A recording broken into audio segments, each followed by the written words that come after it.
ہمیں اللہ تعالیٰ نے جو حبیب پاک علیہ السلام عطا کیے ہیں وہ دنیا میں آئے ہی پاکیزگی تقسیم کرنا ہے،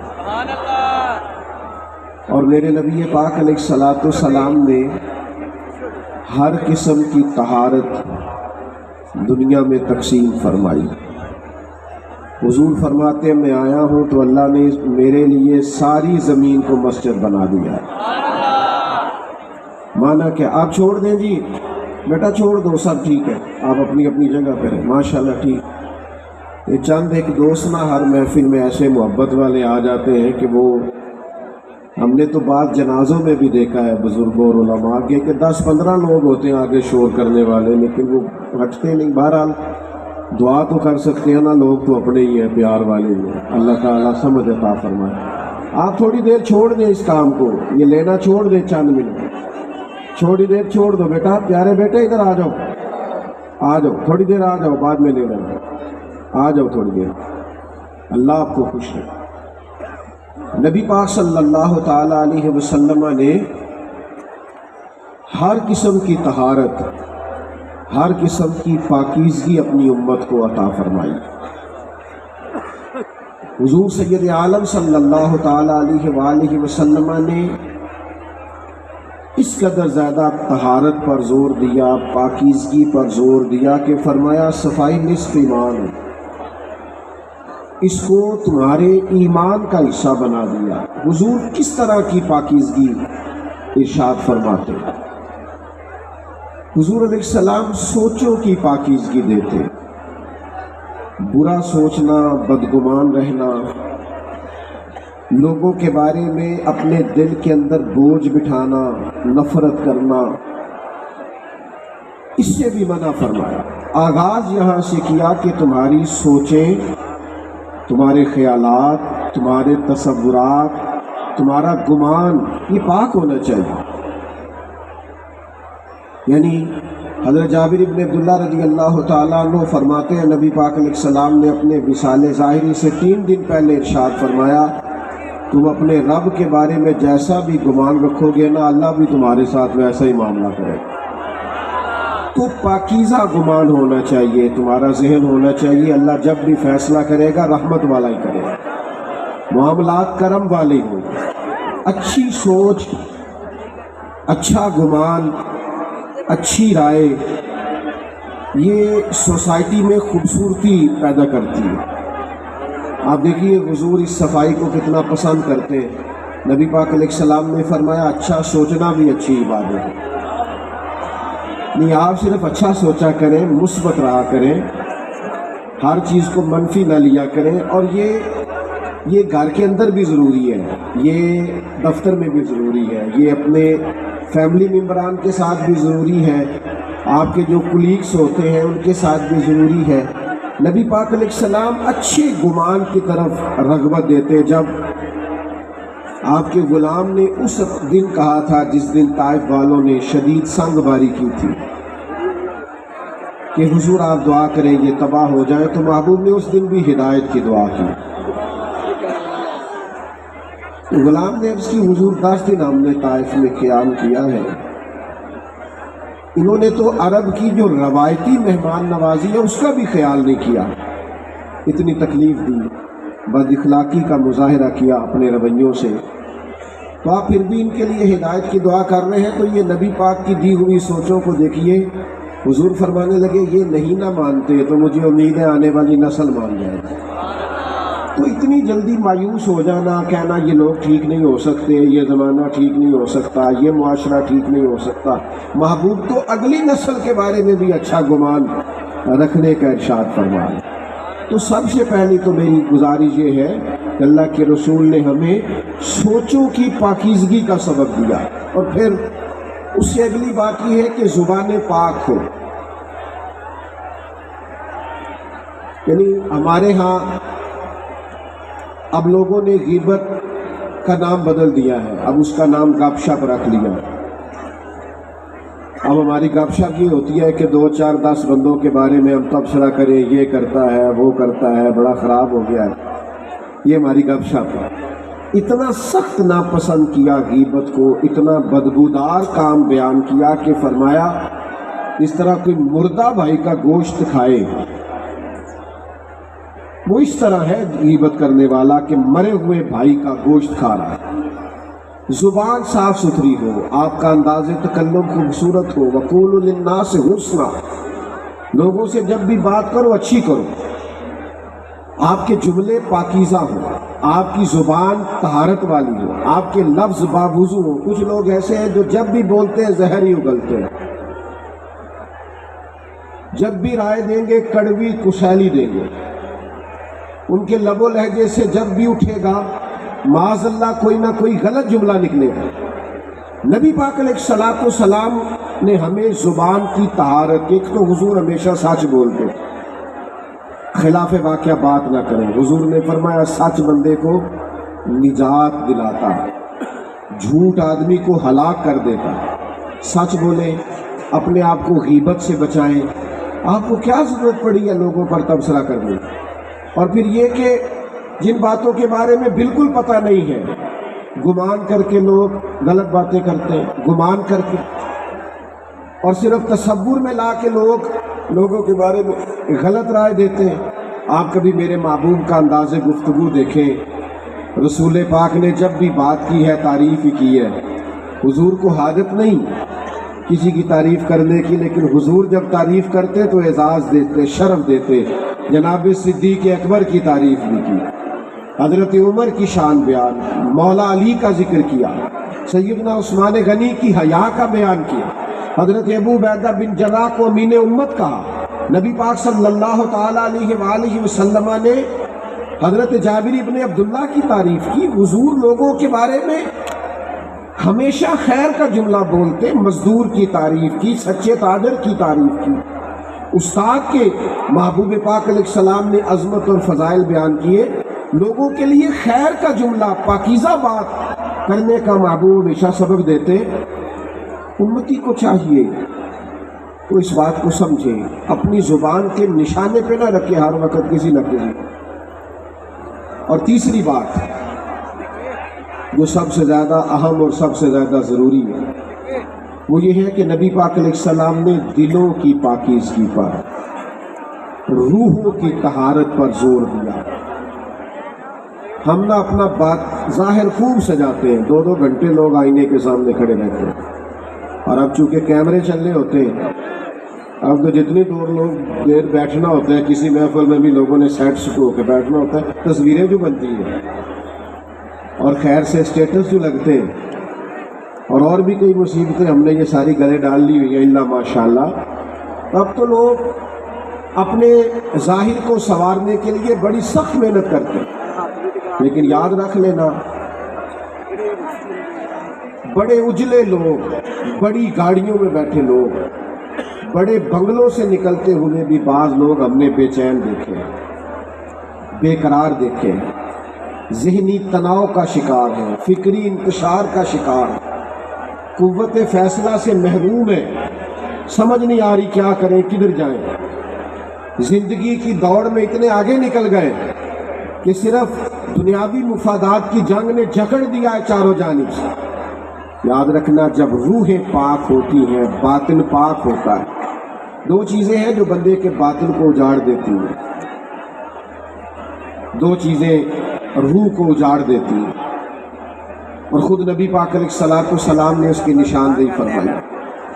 حضور فرماتے ہیں 2 بھوکے بھیڑیے، یعنی بھیڑیا ویسے ہی خطرناک ہوتا ہے اور بھوکا ہو تو پھر کتنا خطرناک ہو۔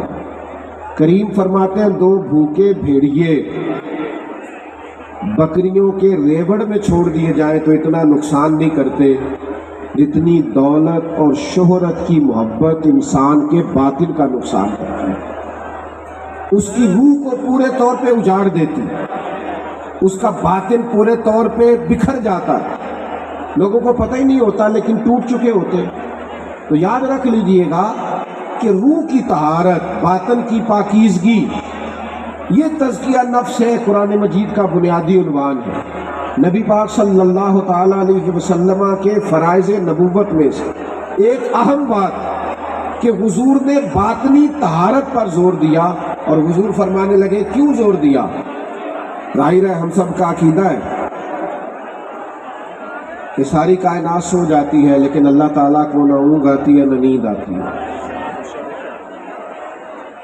تو رب دیکھتا ہے، ہر وقت دیکھتا ہے، اپنے کرم سے دیکھتا ہے، اپنی رحمت سے دیکھتا ہے.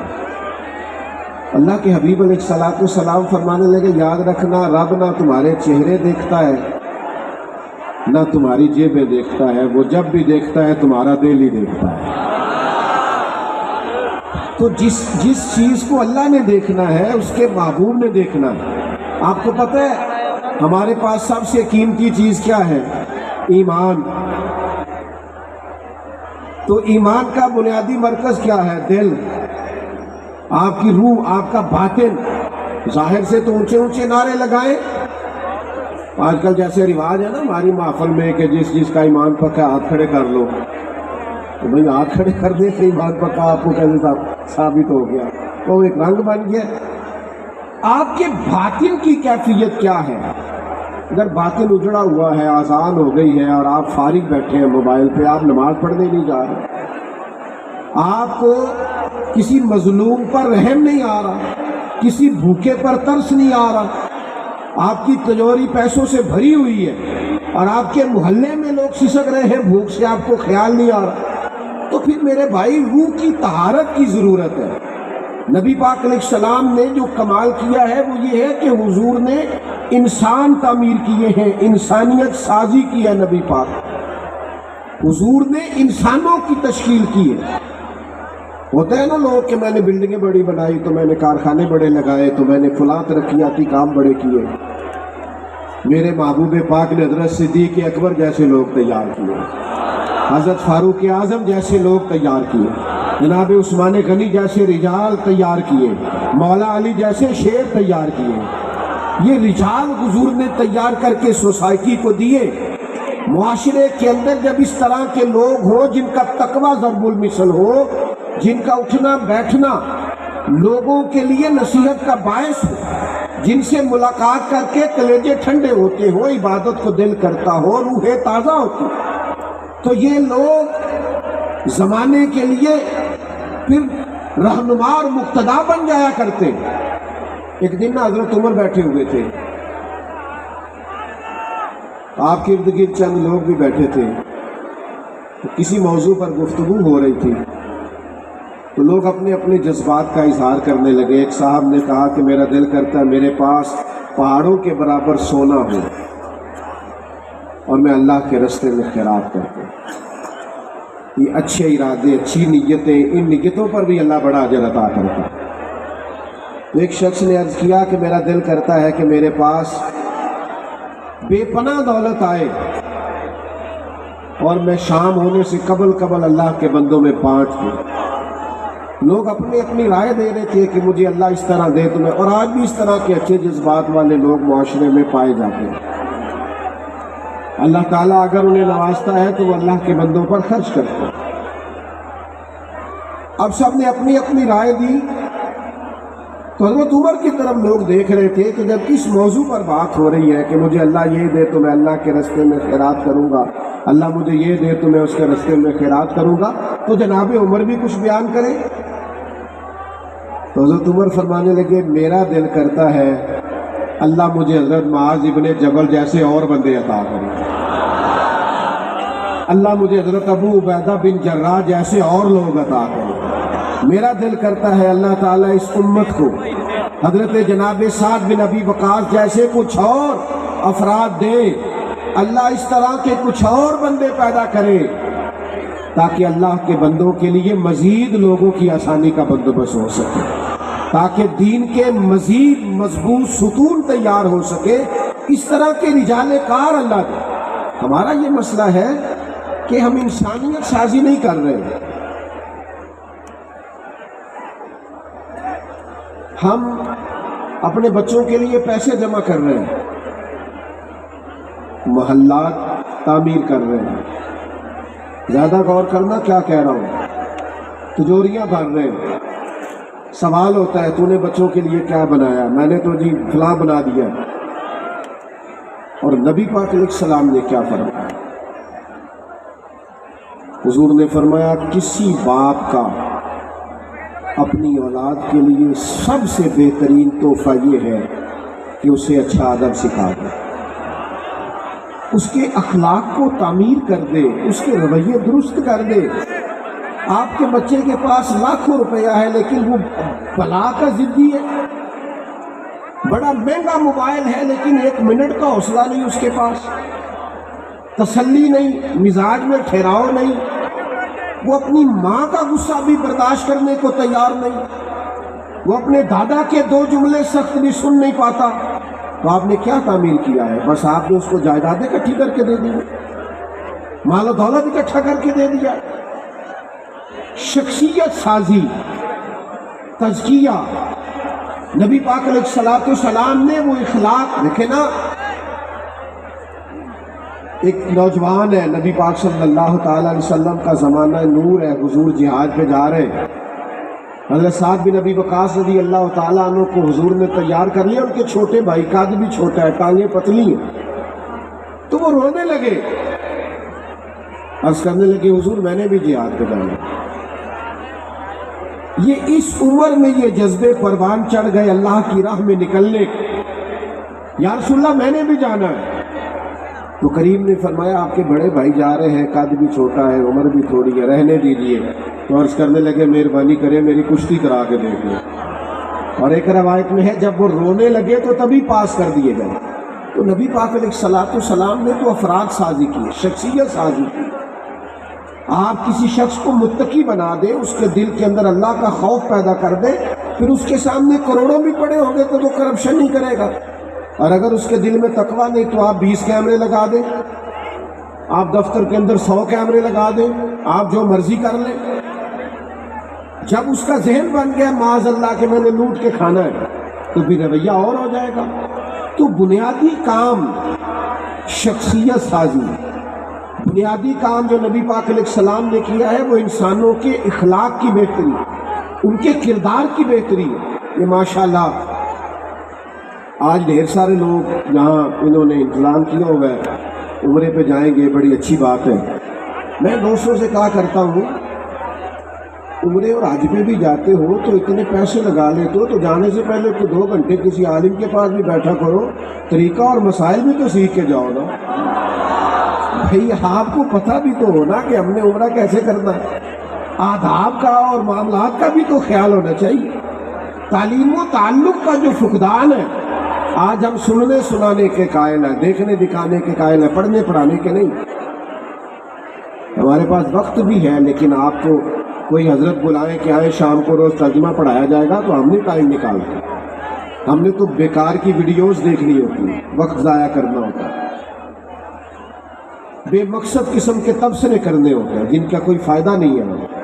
تو بھائیوں، انسانیت سازی، ایک صحابی کے حضرت فضالہ،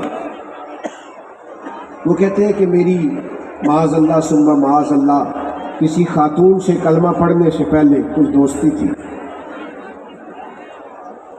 تو میں تو اس ارادے سے گیا تھا کہ معاذ اللہ حضور کو شہید کروں گا۔ نبی پاک طواف کعبہ کر رہے تھے، میں نے اپنی بغل میں خنجر چھپا لیا اور سوچا جب حضور میرے قریب سے گزریں گے، یہ ہجرت سے قبل کی بات ہے، تو میں معاذ اللہ یہ خنجر لگاؤں گا اور حضور کو شہید کر دوں۔ فرماتے کریم میرے قریب سے گزرے تو فرمانے لگے تو فضالہ ہے؟ خیال آیا مسلمان نیک و بد پہچان جاتے ہیں اور محمد آدمی کے دل کی باتیں جان جاتے ہیں، تو فضالہ ہے؟ تو کہا یا رسول اللہ صلی اللہ علیہ وسلم میں فضالہ ہی ہوں۔ آپ توجہ فرمائیے گا۔ تو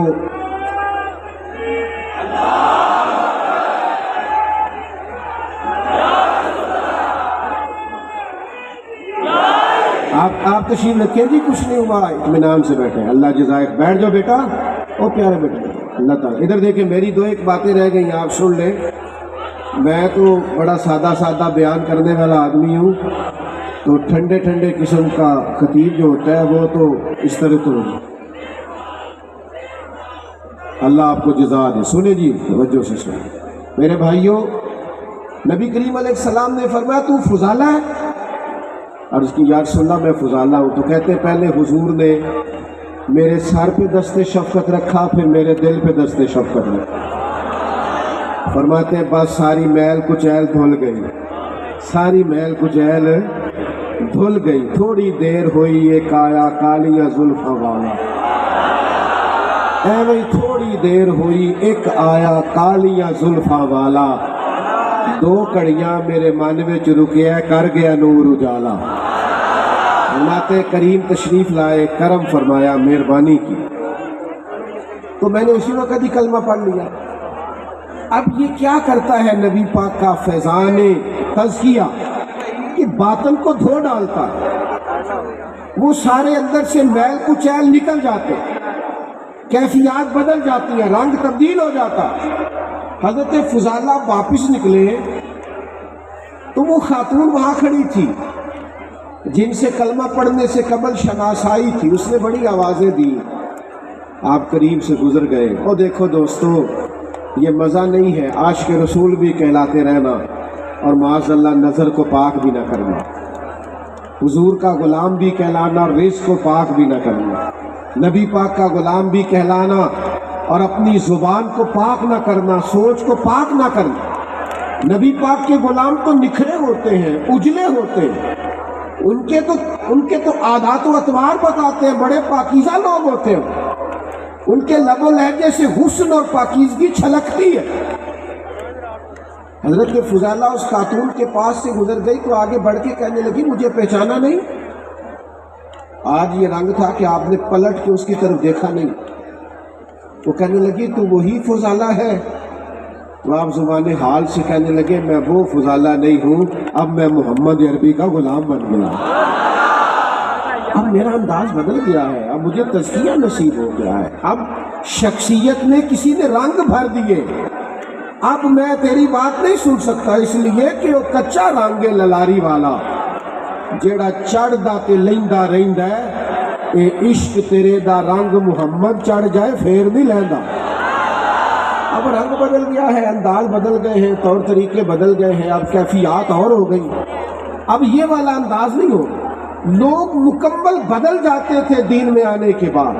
مجھ سے ناراض نہ ہونا، مجھے معاف کرنا، اللہ کرے کہ میرا تجزیہ درست نہ ہو، آج بھی لوگ دین میں آتے ہیں، لیکن میری طرح کے ڈھیر سارے ایسے ہیں جو لباس کو بدلتے ہیں، کپڑے تو دین کے پہنتے ہیں لیکن اپنا باطن نہیں بدلتے، اپنے اندر کا انسان تبدیل نہیں کرتے۔ او میرے بھائیوں، یاد رکھو جب تک من ہی نہ بدلے۔ مجھے زندگی میں ایسے مجبور لوگ بھی ملے ہیں جو کہتے ہیں پیر صاحب کوئی دعا کر دو، سارا کچھ ہے، میرا نماز پڑھنے کو دل نہیں کرتا۔ آپ یقین کرو ترس آتا ہے۔ اس کو یہ بھی ایک سزا ہے کہ رب سب کچھ دے اور سجدے کی توفیق نہ دے، یہ معمولی سزا ہے۔ سب کچھ لے لے جا تجھے دیا اور میرے گھر نہ آنا۔ اللہ کے بندو، اپنے تزکیہ پر توجہ دے، اپنی شخصیت کے نکھار پر۔ اگر اخلاق میں، کردار میں، لب و لہجے میں، اٹھنے بیٹھنے میں کوئی تبدیلی نہیں آئی تو رنگ برنگی ٹوپیاں پہننا، رنگ برنگے کمکمے لگا لینا، رنگ برنگی ادائیں اپنا لینا اور خوب بخوب محفلیں اور جلسے کر لینا، اس سے انداز نہیں بدلیں گے جب تک ہم وہ انداز اور اطوار تبدیل نہیں کرتے۔ حضرت باعزید بستامی رحمۃ اللہ علیہ سے کسی نے کہا آپ تقریریں کیوں نہیں کرتے؟ آپ فرمانے لگے جس نے ہماری خاموشی سے کچھ نہیں سیکھا اس نے ہماری تقریر سے کیا سیکھنا۔ مجھے میرے بھائی کہہ رہے تھے آج لمبی تقریر کرنا، تو میری زندگی میں عادت ہی نہیں ہے بہت لمبا جانے کی۔ امام جعفر صادق رضی اللہ تعالیٰ عنہ سے کسی نے کہا تھا حضور میں دین کی تبلیغ کرنا چاہتا ہوں، کوئی طریقہ بتائیے۔ تو امام جعفر صادق فرمانے لگے دین پہ عمل کرنا شروع کر دے، دین کی تبلیغ ہونے لگ جائے گی۔ آپ بچوں کو سچ کا لیکچر نہ دیں کہ بیٹا سچ بولا کرو، لیکچر نہ دیں، آپ گھر میں سچ بولا کریں۔ بچوں کی اماں ان کے سامنے کہہ رہی ہوتی ہے کہ تو سچ نہیں بولتا، بتاتا کہیں ہے جاتا کہیں ہے، تو جب آپ کا سچ آپ کے گھر میں موجود نہیں ہے تو آپ کا بیٹا آپ کے ساتھ سچ کیسے بولے گا؟ آپ بچوں کو نماز کا لیکچر دیتے ہیں، نماز کا لیکچر نہ دیں، گھر میں نماز پڑھا کریں، بچے نماز پڑھیں گے۔ آپ ان کو لیکچر نہ دیں، آپ ان کو بدل کے دکھائیں، انداز بدل دیں، چیزیں ٹھیک ہو جائیں گی، طور طریقے بدل دیں، چیزیں بہتر ہو جائیں گی، رویے ٹھیک ہو جائیں گے۔ لیکن اگر ہم بدلتے نہیں، ہم چاہتے ہیں ہماری خالی تقریروں سے انقلاب آئے، ہمارے نعروں سے لوگ بدل جائیں، تو بھائی ایسا نہیں ہوگا۔ ہمیں کچھ نہ کچھ اپنے کردار میں، اخلاق میں، رویے میں، لین دین میں، معاملات میں تبدیلی کرنا ہوگا، ہمیں اپنے آپ کو بدلنا ہوگا۔ اب تو میری بھی ایک عمر ہو رہی ہے تقریریں کرتے، کبھی کبھی سوچتا ہوں اور گہرائی میں چلا جاتا ہوں کہ یہ کوئی رسم تو نہیں ہے کہ آپ 1.5 گھنٹہ 2 گھنٹہ بیان سنیں، آپ 2 گھنٹہ نعت سنیں، اور یہ کہ وہ ساری بات آپ نے سن لی اور آپ پر اس کا کیف بھی طاری ہوا، لیکن اس کا نتیجہ بھی تو کوئی نکلنا چاہیے۔ یعنی استاد سبق پڑھاتا ہے تو سال کے بعد رزلٹ پوچھتا ہے، نتیجہ مانگتا ہے۔ ہمیں اب کچھ نتائج کی طرف بڑھنا چاہیے، ہمیں اب کچھ آگے کی طرف دیکھنا چاہیے۔ ہم بڑا بانٹتے ہیں، بڑی خیرات کرتے ہیں۔ حضرت عمر بن عبدالعزیز کے زمانے میں بھی لوگ بانٹتے تھے، پر اتنا بانٹتے تھے کہ لینے والا کوئی نہیں ملتا تھا۔ اب ایسا کیوں نہیں ہے؟ اس لیے کہ ہمارا انداز اس طرح کا ہو گیا ہے، اب لینے والوں کی طلب اس طرح کی ہو گئی، وہ قناعت پسند نہیں رہنا چاہتے، ان کے رویوں میں وہ رنگ نہیں آتا۔ اللہ کے محبوب نے لوگوں کو بدل دیا۔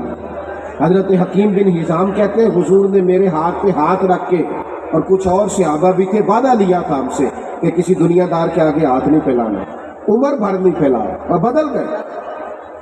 یہاں کتنے لوگ ہیں انہوں نے یہ رویہ اپنا لیا، اس سے قرضہ لیا تو استعمال کر لیا، جب اس نے مانگا تو اس سے لے کے اس کو دے دیا، اور پھر جب وہ تنگ کرنے لگا تو اس سے لے کے اس کو دے دیا۔ خدا کے بندو، یہ تو رویہ درستی نہیں ہے، آپ کا وقار ختم ہو جائے گا، آپ کی شخصیت میں وہ رنگ نہیں رہے گا۔ حضرت حکیم بن حزام کہتے ہیں نبی پاک نے وعدہ لیا کسی کے آگے ہاتھ نہیں پھیلانا۔ گھوڑے پہ بیٹھے تھے، اونٹ پہ بیٹھے تھے، درہ ہاتھ سے گر گیا، قریب غلام کھڑا تھا، اس سے نہیں کہا مجھے پکڑا دے، خود نیچے اترے۔ تو خادم نے کہا مجھ سے کہہ دیتے، فرمایا کیسے کہتا، حضور سے وعدہ کیا کہ جسے سوال نہیں کرنا، کیسے کہے؟ حضرت ابوبکر صدیق نے بلا کے کہا کچھ حصہ لے لیجئے، فرمایا نہ بھائی بالکل نہیں، میں نے حضور سے وعدہ کیا ہے کسی سے سوال نہیں کرنا۔ حضرت عمر نے بھی کہا، کہنے لگے نہیں آپ کسی اور کو دے دیں۔ جناب عمر کہنے لگے لوگوں گواہ ہو جاؤ، میں انہیں دیتا ہوں یہ لیتے نہیں۔ اور ہمارے ہاں کیا حال ہے، اسٹیج پہ نعت ہو رہی ہوتی ہے، صدف دنیا چھڈنی پئی تے چھڈ دیاں گا، دامن حضور دا چھڈنا نہیں، کہ 40,000 تو 5,000 بھی نہیں چھڈنا، یہ بھی نہ آگے۔